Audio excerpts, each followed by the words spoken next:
बिस्मिल्लाहिर्रहमानिर्रहीम अस्सलाम वालेकुम मेरे प्यारे किसान भाइयों। मैं हूं मुर्तज़ा भट्टी और आप देख रहे हैं मेरा यूट्यूब चैनल मुर्तज़ा भट्टी ऑफिशियल। किसान भाइयों, जैसा कि आपको पता है कि गंदम की काश्त का वक्त जैसे जैसे आगे चलता जा रहा है उस तरह औसत में भी फ़र्क आता जा रहा है। लेकिन कुछ गंदम की काश्त ऐसे लोग हैं जिनकी फसलें खड़ी थी, जिनके बहुत सारे मसाइल थे, जिन्होंने उस वक्त काश्त नहीं कर सकते थे क्योंकि इसका जो बेहतरीन टाइम है वो तो आपको पता है कि 15 अक्टूबर है। लेकिन जो लोग 15 अक्टूबर को काश्त नहीं कर सके, उसके बाद काश्त कर रहे हैं, किसी ने 1 दिसंबर को किया, आज आपको पता है कि 16 दिसंबर हो चुकी है। तो जो लोग अब काश्त कर रहे हैं वो उसका क्या तरीका इस्तेमाल करें और ऐसी कौन कौन सी खाद इस्तेमाल करें और ऐसी क्या चीज़ न्यूट्रिशन क्या डालें कि उनकी जो पैदावार है वो कम ना हो। क्योंकि ये एक असूल है कि आप जितना लेट करते जाएंगे उतनी ही आप वो कम पैदावार लेंगे। लेकिन मैं ये कहना चाहता हूँ कि अगर आपने वो पैदावार कम ली है तो वो पैदावार जो कम ली है अब उसको किस तरह हमने उसको मेंटेन करना है। जो आपने फसल लेट काश्त की है, अगर आपने लेट काश्त की है तो उसको हम मेंटेन कैसे करें, उसको किस तरह ऐसा बनाएं कि वो फसल जो है उन फसलों के बराबर जो 15 अक्टूबर को काश्त हुई थी वो उसके बराबर जो है वो ले सके। और जो दोस्त काश्त कर चुके हैं अब वो ऐसे क्या क्या इस्तेमाल करें कि जिसके बाद उनकी जो औसत पैदावार है वो बहुत ज़्यादा हो जाए। तो इसी पर इंशाल्लाह आज की जो वीडियो है इस पे बात होगी और उम्मीद करता हूँ कि आपको बग़ैर स्किप किए ये देखेंगे क्योंकि इंतहाई अहम फसल है गंदम। चाहे गवर्नमेंट जितना भी किसानों के साथ उन्होंने ज़्यादती की, उसके बावजूद भी हर किसान ने गंदम लाजमी काश्त की है। और अगर किसान ने गंदम काश्त की है तो फिर आखिर गंदम की तरफ ये क्यों किसान आया है और अगर आया है तो अब इसमें से वो क्या बेनिफिट ले सकता है। तो आज की वीडियो इसी पर होगी। आगे बढ़ते हैं और इंशाल्लाह आपको ये सारी तफसील बताते हैं। आगे बढ़ने से पहले मेरी ये रिक्वेस्ट है कि आप मेरे चैनल को सब्सक्राइब कर लें, बेल आइकन के बटन को दबा दें ताकि मेरे आने वाली तमाम वीडियोज़ आप तक आ सके। आगे बढ़ता हूँ और आपको ये सारी तफसील बताता हूँ। जी तो दोस्तों, जैसा कि आपको पता है कि ये फसल जो है गंदम की फसल है। इस वक्त गंदम अक्सर लोगों ने काश्त की हुई है और जिन लोगों ने काश्त नहीं की हुई तो वो चाहते हैं कि वो काश्त कर लें। और उनके काश्त करने का जो तरीक़ाकार है वो मुख्तलिफ़ तरीक़ों से हो चुका है, जो लोग कर चुके हैं। और जिन लोगों की फसलें खड़ी थी वो ज़रा लेट हो गया है तो उनके लिए अब क्या करना चाहिए, तो इसी पर आज की ये बात होगी। तो उसमें मैं आपको बताऊंगा कि आपने किस तरह काश्त करना है और उम्मीद करता हूं कि ये आपको वीडियो में सारी तफसील मैं बताता भी हूं। और अगर आपने काश्त उस वक्त नहीं की तो अब आप ये मेरी बातें गौर से सुन लें कि अगर अब आपने काश्त करनी है तो फिर आप इसके अंदर जो तरीक़े काश्त है वो 2 तरीके हैं। एक तो अगर आपने उसकी रवनी की हुई है, रवनी है आपकी ज़मीन की, तो फिर आप इसको वत्तर के ऊपर इसको ड्रिल भी कर सकते हैं और इसका छट्टा गप छट भी कर सकते हैं। ज़्यादातर लोग जो लेट होते हैं वो गप छट करते हैं और अगर वो गप छट करते हैं तो उस गप छट के लिए उनको क्या तरीका इस्तेमाल करना चाहिए वही मैं आपको इस वक्त बता रहा हूँ कि ज़्यादातर जो लोग गप छट करते हैं तो उसमें ये इन बातों का ख्याल रखें कि जिस वक्त वो हल चलाएँ, हल चलाते वक्त आपने उसमें 1 बोरी DAP और 1 बोरी पोटाश की, ये दोनों आपने लाजमी डाल देनी है। उसके बाद इसको फास्फोरस की ज़रूरत पड़ेगी, इसको मतलब इसको नाइट्रोजन की और सल्फ़र, पोटाश, नाइट्रोजन जो जो चीज़ इसको चाहिए तो वो सारी इसके अंदर वीडियो में बताएंगे और इसलिए वीडियो लाजमी देखें। तो इसलिए इस वीडियो को स्किप मत कीजिएगा। तो मैं आपको ये सारी तफसील बताता हूँ कि कितनी कितनी खाद उन लोगों ने काश्त करनी डालनी है और किस किस चीज़ का ख्याल करना है जो काश्त कर चुके हैं और जो अब काश्त कर रहे हैं वो किस तरह काश्त करें कि उनकी बनती रहेगी। अच्छा अच्छा अच्छा अच्छा, सही हो गया। रोकेगी कैसे इसे दोबारा? ये तो दोस्तों बात कर रहे थे कि जो लोग अब गपछट पर काश्त कर रहे हैं तो उनको ज़मीन की तैयारी तो आप सबको पता है कि 2-3 हल लगाने हैं, रोटिवेटर लगाना है, नरम करनी है, उसके बाद आपने पानी लगा देना है। लेकिन आपने खाद जो है अगर आपने DAP डालनी है या आपने SOP डालनी है तो वो आप जिस वक्त हल लगा रहे होते हैं ना, 1-2 हल लगा के उसके बाद वो खाद डाल दें, उसके बाद रोटिवेटर करें।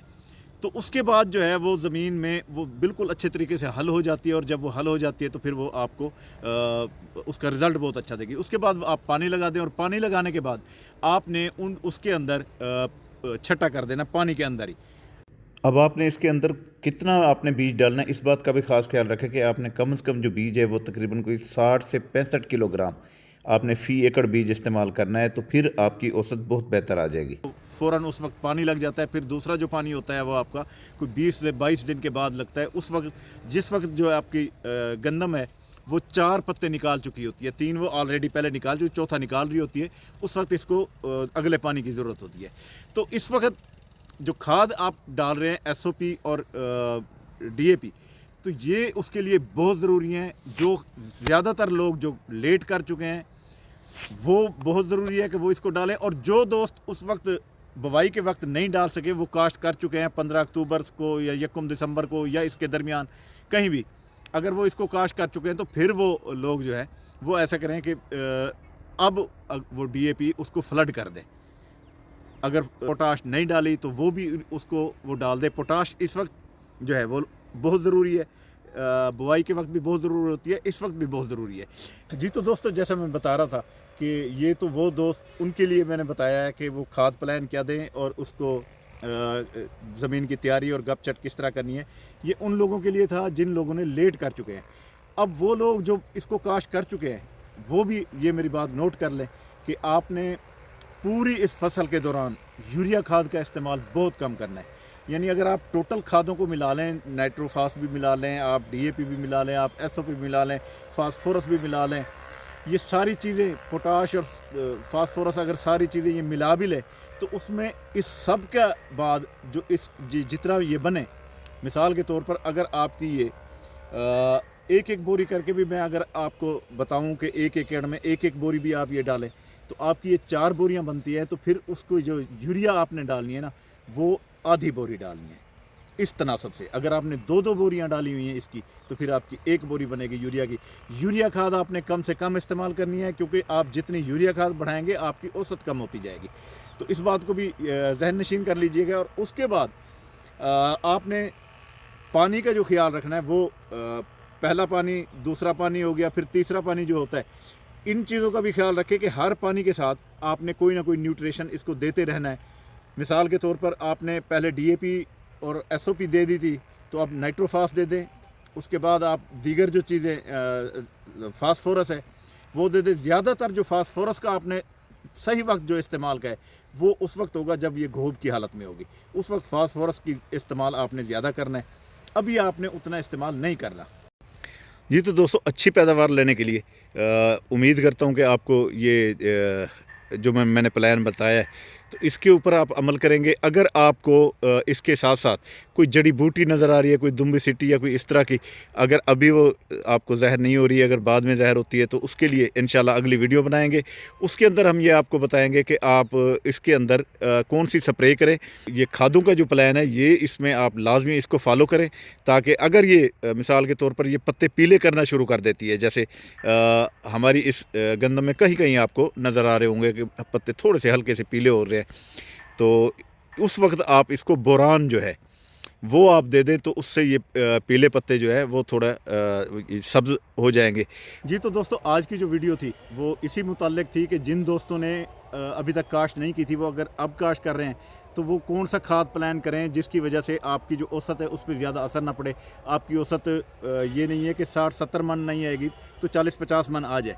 तो और वो जो दोस्त जो पहले कर चुके हैं 15 नवंबर से लेकर 1 दिसंबर तक जो दोस्त इसको काश्त कर चुके हैं, उनके लिए भी ये वीडियो ख़ास थी कि वो कौन सा तरीका इस्तेमाल करें कि उनकी जो औसत पैदावार है वो अच्छे तरीके से आ जाए। तो उसमें मैंने ये सारी बातें की हैं कि आपको खाद इसके लिए जो प्लान है उसमें आप एसओपी, डीएपी, ये फास्फोरस, ये वो चीज़ें हैं जो आपकी औसत बढ़ा सकती हैं। ख़ास तौर पर जो इस बात को ज़हन नशीन कर लें कि यूरिया इसमें इस्तेमाल कम करना है। ये चीज़ें ज़्यादा करनी है, यूरिया कम करेंगे तो आपकी औसत 80 से 90 मन तक आपकी आ सकती है। जो लोग 2 बोरी डीएपी डाल रहे हैं, नाइट्रोफास डाल रहे हैं, फास्फोरस डाल रहे हैं, एसओपी डाल रहे हैं, वो 90 मन से ऊपर औसत ले रहे हैं। पिछले साल भी हम लोगों ने 90, 99 इस तरह 89, 90 इस तरह मन जो है वो हमने हासिल किया था। रीज़न ये थी कि हमने खादों का जो हमारा न्यूट्रिशन का प्लान है वो हमने अच्छे तरीके से किया था। तो उम्मीद करता हूँ कि आप भी अच्छे तरीके से ये प्लान को फॉलो करेंगे और उसके बाद आप उसमें से अल्हम्दुलिल्लाह बहुत अच्छी औसत ले जाएंगे। आज का प्रोग्राम इसी हवाले से ही था। तो अब आपसे इजाज़त चाहूँगा। जाने से पहले मेरी रिक्वेस्ट कि आप मेरे चैनल को सब्सक्राइब करें, बेल आइकन के बटन को दबाएं ताकि मेरे आने वाली तमाम वीडियोज़ आप तक आ सकें। और जाने से पहले दुआ कि अल्लाह ताला हमेशा आपको खुश रखे, अल्लाह ताला आपके माल जान और रिज़्क़ में इजाफ़ा करे। मुझे दें इजाज़त। अल्लाह हाफ़िज़। अल्लाह निगहबान।